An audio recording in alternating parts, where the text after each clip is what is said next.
Os presento al doctor García Palomo.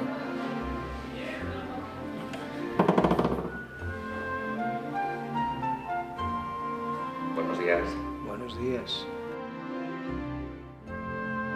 El cáncer se cura. La enfermedad se cura y se cura globalmente en el 50% de los casos que tenemos, 50-60% de los casos. Es evidente que un cáncer de mama se cura en un 90% de los casos y un cáncer de pulmón o un cáncer de páncreas se cura en un 10-15% de los casos.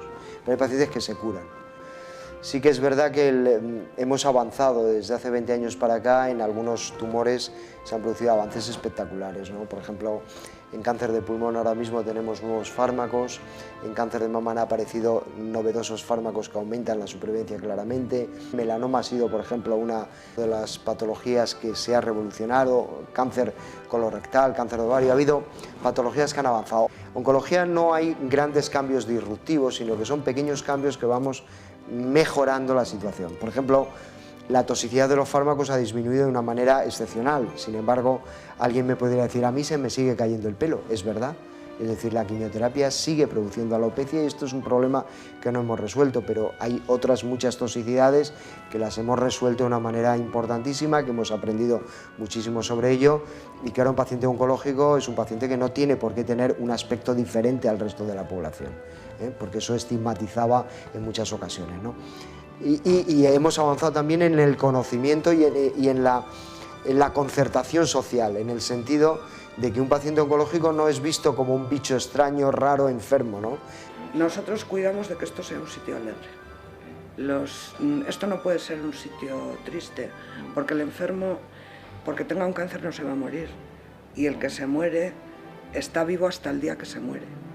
Entonces, hay que tratarlo como vivo, no como enfermo. Yo recuerdo en el año 95, cuando empezamos, yo me formé en Salamanca, soy charro, así que no sé por qué hago un programa de cazurrines, pero soy charro. Cuando yo empecé mi especialidad, pues había un problema, un paciente con cáncer, un paciente que se jubilaba directamente, y ahora mismo hay muchos pacientes con cáncer que han superado la enfermedad y que se incorporan a su labor diaria profesional sin ningún tipo de problema, y esto es un grandísimo avance porque es una normalización de la situación. Ahora, por ejemplo, incorporamos ya psicooncólogos, que es otro de los aspectos que hemos entendido que tienen que estar presentes en todos los equipos clínicos. La Asociación Española contra el Cáncer tiene su psicólogo, asociaciones de pacientes tienen su psicólogo y nosotros tenemos nuestros psicólogos incorporados a los servicios, algo que forman o que dan un papel muy importante y un aspecto que muchas veces el médico no tiene cubierto y hay que cubrirlo de otra manera. El concepto de enfermedad y enfermo son cosas diferentes, es decir, la enfermedad es una cosa y vive en un cuerpo, vive en una mente, vive en una familia, vive en una sociedad, vive en definitiva en un enfermo. Es decir, el concepto de enfermo y enfermedad son cosas diferentes. Hasta tal punto es así que la enfermedad puede convivir en personas que no se sienten enfermas. Y esta es la base de la prevención secundaria, ¿no? Es decir, muchas veces a los enfermos los convertimos en enfermos cuando le decimos que tiene una enfermedad. Hasta ese momento no se sienten enfermos. ¿Quién convierte a la enfermedad en enfermo? El médico. Cuando da un diagnóstico, lo transforma en enfermo. Tiene un gran libro Pedro Leinentralgo que se llama Cuerpo y Mente, que habla de todo esto y que nosotros nos hemos olvidado. Nos hemos olvidado de que tratamos personas, no tratamos células, ni infecciones, ni diabetes, sino tratamos personas. Estamos acostumbrados a decir, voy a ver un cáncer de pulmón o voy a ver un cáncer de mama. No, voy a ver una persona con un cáncer de mama. Cada persona es un mundo, está dentro de una familia, dentro de una sociedad, dentro de una situación, y a cada uno pues hay que transmitírselo de la manera que mejor convenga, ¿no? Se ha hablado siempre, y lo han hablado muchos filósofos en este sentido, de la verdad sostenible y la verdad asumible, ¿no? Es decir, a cada uno hay que decirle su verdad, la que él puede asumir y la que él puede aceptar. No la verdad, porque claro, ¿qué es la verdad? Ya lo decía Pilatos, ¿no? ¿Qué es la verdad? Veritas.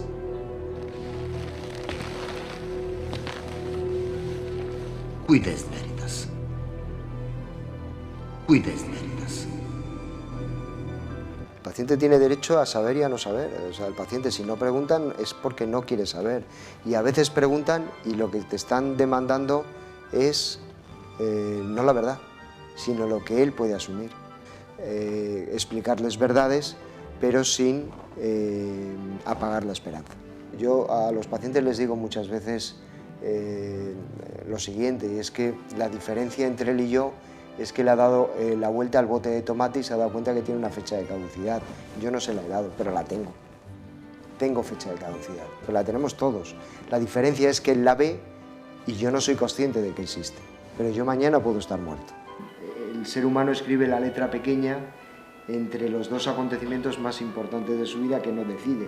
Nacimiento y muerte son dos circunstancias que están ahí y que entre ellas escribimos. Y la gente no se quiere morir. Nadie nos queremos morir, a sabiendas de que eso es absolutamente inevitable. Y la enfermedad, por tanto, forma parte de la vida, porque son las trompetas de la muerte, siempre. Es intrínseco. Claro, es intrínseco a la vida. Si has nacido vas a morir, obligatoriamente, la gente no quiere. El objetivo del tratamiento del cáncer es siempre curar. Cuando no se puede curar, bajamos un peldaño, es vivir más. Y cuando no se puede vivir más, es vivir mejor. Son 3 peldaños, 3 objetivos que tiene cada paciente. Y cada paciente puede decidir. Es decir, un paciente no decide si se cura o no se cura. Es evidente que eso no es así. Pero sí un paciente puede decir y puede elegir tratamientos que le hagan vivir más o que le hagan vivir mejor. Y eso son graduaciones que el paciente establece. Es decir, nuestros objetivos siempre es curar o alargar la vida. Ese es el objetivo. ¿A cualquier precio? No. Al precio que el paciente quiera pagar por alargar la vida. Lógicamente esto entronca con el problema que hablábamos antes de la verdad, es decir, ¿el paciente tiene suficiente información como para tomar decisiones? Pues este es un grave problema, pero para eso está el médico. El médico sí tiene la suficiente información, el médico es el representante del paciente y es el que debe de tomar decisiones en muchas ocasiones a favor siempre del paciente. Y esto es muy importante para que el médico sea independiente, tiene que ser muy independiente, tiene que tener una formación humanista, tiene que tener una formación en psicología, etcétera, etcétera, que le permita tomar una decisión porque representa. El médico es como el abogado en un proceso judicial. Yo trabajar mucho. Digo tumores digestivos, efectivamente. Bueno, Y nada, hago lo mismo que el resto de mis compañeros, trabajar mucho en las consultas, tengo que mirar la cámara, pero es que es imposible. Y ahora mismo está esperando un paciente en la puerta y creo que debo de atenderle. Nosotros estamos representando ante, si me permitís, a lo mejor es muy grandilocuente lo que digo, ante la vida al paciente. Y es el paciente el que tiene que tomar decisiones o el que me tiene que indicar qué es lo que quiere de mí. Ahora mismo hay 2 técnicas de detección precoz importantes, bueno, diríamos que 3, que es el test de Papa Nicolau, la exploración ginecológica, que es la mamografía y que es la colonoscopia. Bueno, nosotros aquí en León estamos haciendo la sangre oculta en heces como pre-screening al verdadero cribado que es la colonoscopia. Hay una cuarta que es la exploración de los lunares, etcétera, y todas esas técnicas están funcionando. El screening hay que recordar que no está detectando gente sana, sino gente enferma que no lo sabe. Por tanto, el screening siempre aumenta el número de enfermos, pero disminuye el número de muertos. Avanzamos más allá, el tema de los biomarcadores. Bueno, el olfato de perro y todo esto es muy antiguo. Es decir, lo que pasa que son técnicas que hay que validar. Por ejemplo, el tema de los biomarcadores se está avanzando rápidamente porque ahora mismo estamos en disposición de detectar células tumorales circulantes y DNA tumoral en sangre periférica. Ya estamos en ello y estamos avanzando en ello y es muy probable que en breve podamos ver que con un análisis de sangre podamos detectar cáncer en fases muy precoces. Estamos muy cerca ya, desde luego León va a ser una de las pioneras que implemente esta técnica. En materia de investigación hemos avanzado también de manera importante, ¿no? Es decir, la investigación es un tema, la investigación clínica es un tema muy importante para poner en marcha nuevos fármacos, nuevos medicamentos que se incorporen al arsenal terapéutico día a día. Bueno, lo que yo hago fundamentalmente es encargarme de coordinar todos los estudios de investigación y los ensayos clínicos y estudios observacionales que llegan de las diferentes empresas farmacéuticas a este servicio. Entonces, cada investigador, cada oncólogo, recibe una serie de posibilidades de llevar a cabo este tipo de investigaciones y yo me encargo de todo el proceso, desde el papeleo a luego la utilización de los datos que van saliendo bueno, ver cómo funcionan todos esos productos nuevos en investigación en cada uno de los pacientes. En investigación clínica estamos bien, es decir, este hospital investiga, hay muchos hospitales de Castilla y León que hacen investigación, Salamanca, por ejemplo, el Hospital de Salamanca es pionero en investigación, es decir, yo creo que en ese sentido estamos bien. ¿Que se puede mejorar? Lógicamente, todo es mejorable y yo creo que además siempre tenemos que tener esa idea fuerza de mejorar, de seguir mejorando, pero no estamos mal. Se colabora con la Universidad de León. Sí. Ellos están muy receptivos a hacer cualquier cosa que se les proponga y ellos vienen también a pedirnos cosas. Pues vienen profesores de la universidad que llevan doctorados a hacerlos aquí. Nosotros también llevamos alumnos de enfermería. Yo ahora estoy de prácticas en la UCI y nada, soy estudiante de enfermería de cuarto curso y de prácticas. Aquí solamente pueden venir de cuarto porque es un convenio que hay con la universidad para que el que venga aquí ya esté un poco preparado y formado. Los alumnos que tengo ahora mismo 7 alumnos de enfermería, son de cuarto, es decir, acaban en junio. O sea, por eso es un hospital universitario. Por eso es un hospital universitario. A medio y largo plazo el cáncer es una enfermedad que va a ir incrementándose por múltiples razones, porque no conseguimos dar con los mecanismos, estamos aprendiendo mucho, pero no conseguimos dar con los mecanismos que producen la enfermedad.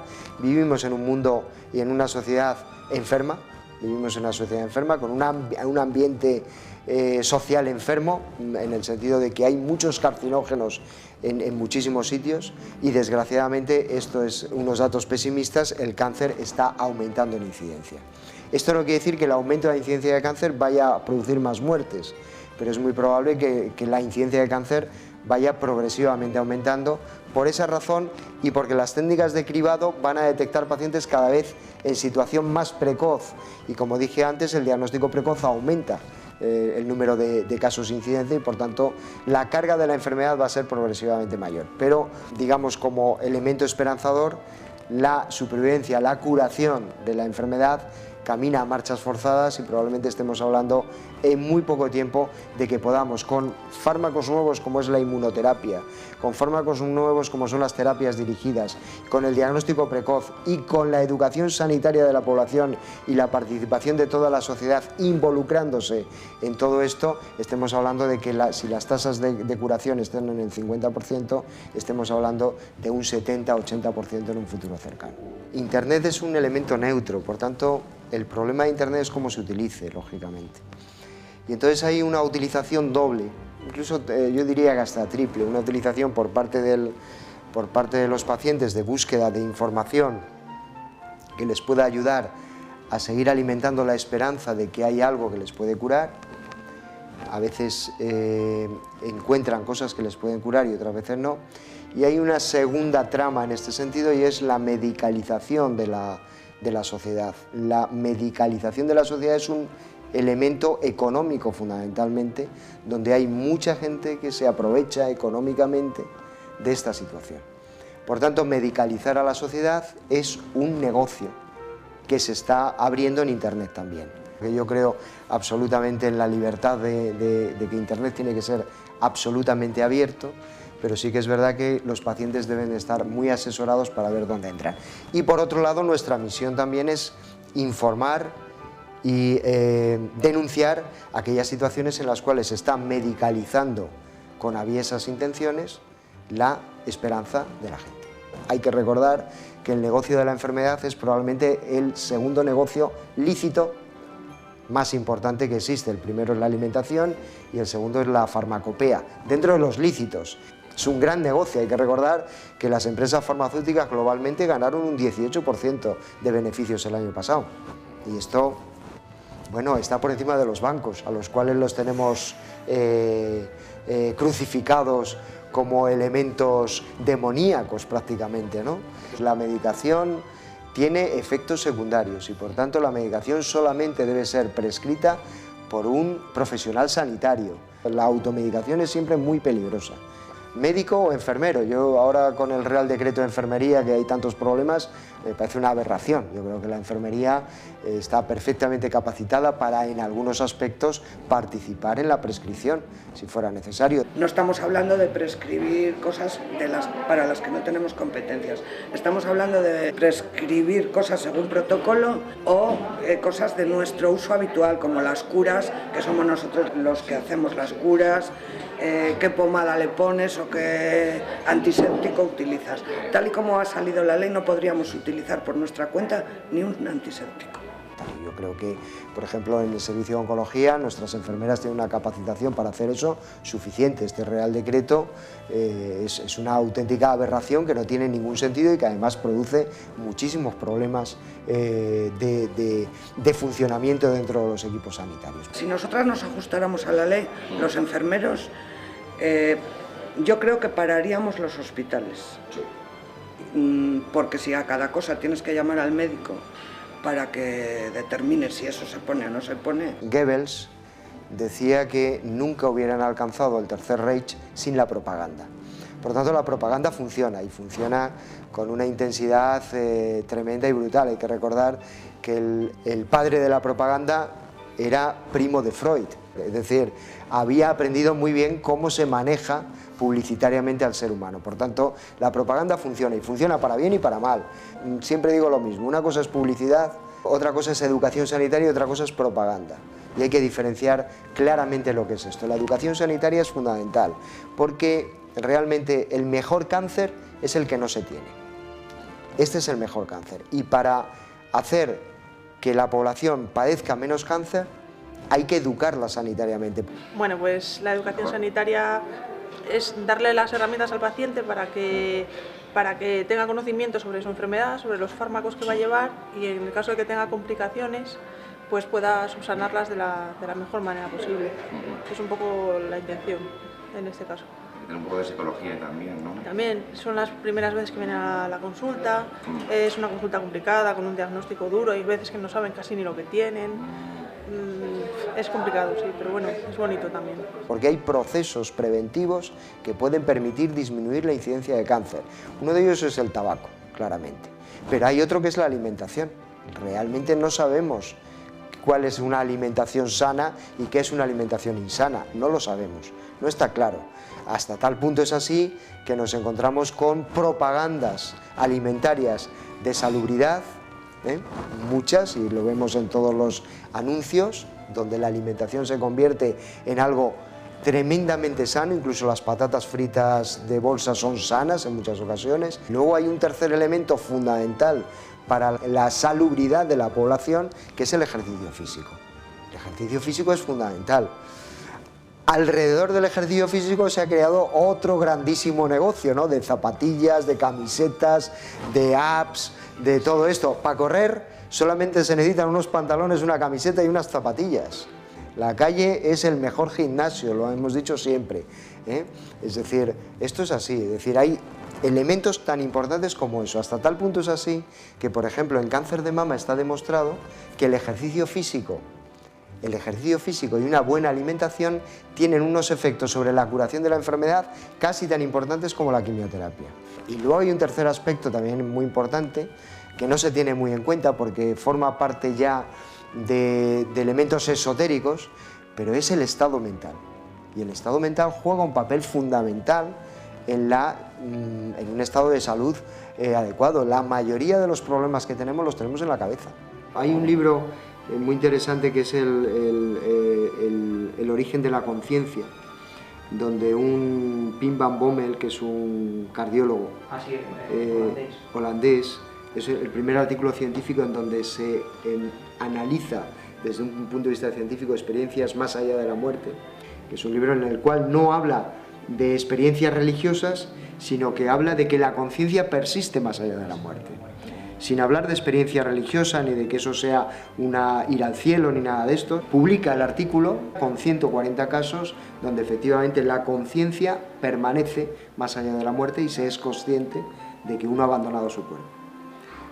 Lo que pasa es que todas esas vivencias vuelven a la persona, de tal manera que no sabemos qué ocurre con los que no vuelven. Si esa conciencia desaparece en un tiempo y es simplemente reverberancias del cerebro que no ha muerto, o qué es lo que es, si es realmente una vida espiritual que realmente exista más allá. Esto no lo sabemos, pero lo que sí que es cierto es que la gente es consciente de cuándo muere, o al menos mucha gente es consciente de cuándo se produce la muerte y cómo esa muerte obra en él. Y la conclusión es que la muerte no es dolorosa y que todos los que han vivido esa situación tienen una sensación, sobre todo el 90%, gozosa, liberadora, gozosa, y de esos 140 personas que son experiencias absolutamente contrastadas, esas 140 personas cambian su vida y su forma de vivir. Por tanto, no nos tienen que enseñar a morir, sino que nos tienen que enseñar es a vivir, a qué es la vida y a cómo vivimos. Y claro, hay mucha gente que ha dicho, bueno, todo esto está producido porque socialmente te están metiendo que hay una vida más allá y no sé cuántos. Pues bien, de esos 145 pacientes, 18 son niños, que nunca habían tenido una experiencia de ese tipo, ni nadie les había contado religión ni nada de esto, y viven lo mismo. Lo que está explicando es que hay algo más allá, y que él viene a hablar de lo que la física cuántica empieza a hablar, que es la no localización, la no locación de la física. La no localización de la física cuántica viene a decir que la conciencia está más allá de nuestro cerebro y que nuestro cerebro no es más que un receptor de una conciencia superior. Hay un autor que habla de la paradoja del carro. La paradoja del carro es, nuestro cuerpo físico es un carro, el alma es el conductor del carro, y el espíritu es el pasajero. El carro y el alma pueden viajar, pero quien da sentido al viaje es el pasajero, es el espíritu. Y este es el mito del carro, ¿no? Que estamos formados por tres, es decir, nuestra física son, nuestro cuerpo físico es el carro, las ruedas, los caballos, el alma es el conductor, pero quien da sentido al viaje es el espíritu, que es el pasajero, el viajero. No, yo en ese sentido soy muy, o quiero ser muy humilde. Yo no quiero descubrir nada porque, oye, sí, pues sí se puede, pero sí que hay cosas que hay que aportar. Y hay una cosa que es muy importante para mí y es el servicio de oncología ha mejorado mucho, pero necesitamos más. Necesitamos una mejora muy importante, más importante en el servicio de oncología en muchos aspectos, ¿no?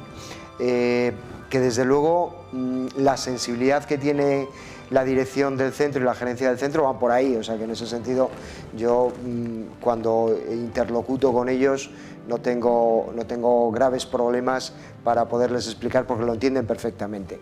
Sin que los enfermos sean especiales, la enfermedad es especial, tiene unas connotaciones especiales y se necesitan, y ese es mi sueño. Mi sueño es ese, y mi sueño es también aportar a la sociedad un elemento muy importante que todavía no tenemos, y es decirle a la sociedad que los fármacos en investigación funcionan, pero que cuando esos fármacos los ponemos en el ámbito real de la situación también funcionan, y eliminar aquellos fármacos que no funcionan, echarlos, quitarlos de en medio para dar a la sociedad los que verdaderamente funcionan.